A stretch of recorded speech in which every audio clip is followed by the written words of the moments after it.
Assalamualaikum warahmatullahi wabarakatuh.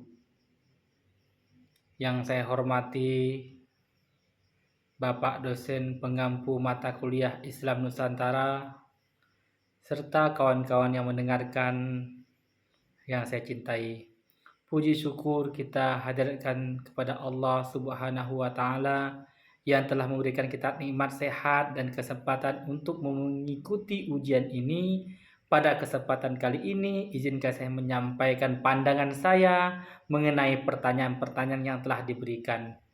Yang pertama, bagaimana Islam dapat membangun harmoni dalam keberagaman budaya lokal tanpa kehilangan esensi ajarannya?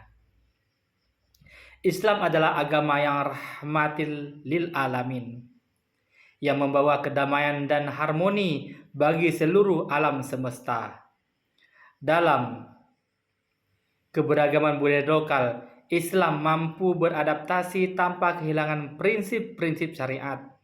Hal ini terlihat dalam tradisi Islam khas Indonesia seperti selamatan dan kenduri.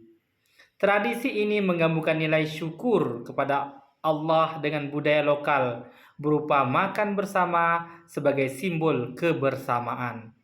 Inilah bukti bahwa Islam mampu menyentuh budaya lokal, menguatkan nilai gotong royong, namun tetap menjaga esensi ajarannya, yaitu mengingat Allah dalam setiap aspek kehidupan. Kedua, apa yang dimaksud dengan kearifan lokal dalam keputusan hukum Islam? Kearifan lokal adalah bagian dari adat dan budaya yang dianggap baik oleh masyarakat dan tidak bertentangan dengan syariat Islam. Dalam ilmu fikih, ini disebut dengan uruf. Kearifan lokal sering menjadi pertimbangan dalam keputusan hukum Islam agar tetap relevan dan konteks masyarakat. Contohnya dalam khutbah Jumat, penggunaan bahasa lokal seperti bahasa Jawa, Dayak, atau Bugis diutamakan untuk memudahkan masyarakat memahami pesan Islam. Dengan ini, hukum Islam hadir sebagai solusi yang mampu, yang dapat diterima oleh masyarakat luas. Ketiga, bagaimana Islam Nusantara menjadi model modernisasi Islam di dunia. Islam Nusantara adalah cerminan dari Islam yang modern dan penuh toleransi. Prinsip wasatiyah yang diusungnya menjadi Islam Nusantara sebagai solusi menghadapi globalisasi dan radikalisme. Pesantren-pesantren di Indonesia adalah salah satu contoh nyata bagi pendidikan Islam dapat menggabungkan ilmu agama dan ilmu modern. Dengan moderasi ini, Islam Nusantara menunjukkan kepada dunia bahwa Islam mampu menjadi agama yang adaptif terhadap perubahan zaman tanpa kehilangan prinsip-prinsip utamanya. Keempat, tantangan apa yang dihadapi Islam Nusantara akibat modernisasi dan sekularisme?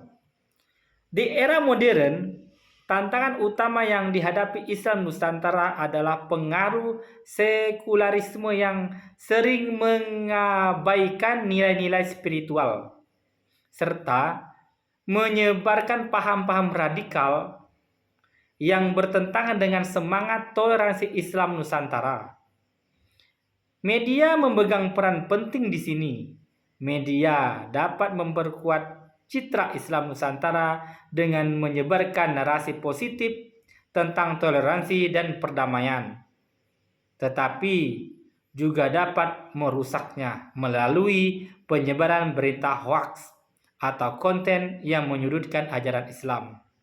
Maka kita semua harus bijak dalam memanfaatkan media sosial sebagai sarana dakwah yang positif.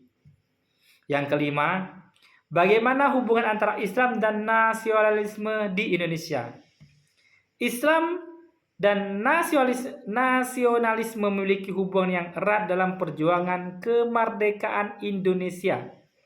Ulama-ulama besar seperti Kiai Haji Hasyim Asy'ari dan Kiai Haji Ahmad Dahlan memimpin perjuangan, mengajarkan kita bahwa cinta tanah air adalah bagian dari iman.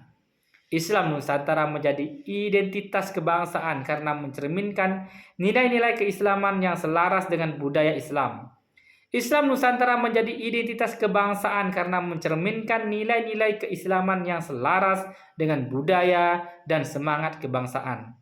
Dengan Islam Nusantara, Indonesia membuktikan bahwa agama dan nasionalisme dapat berjalan berdampingan dalam penciptaan persatuan.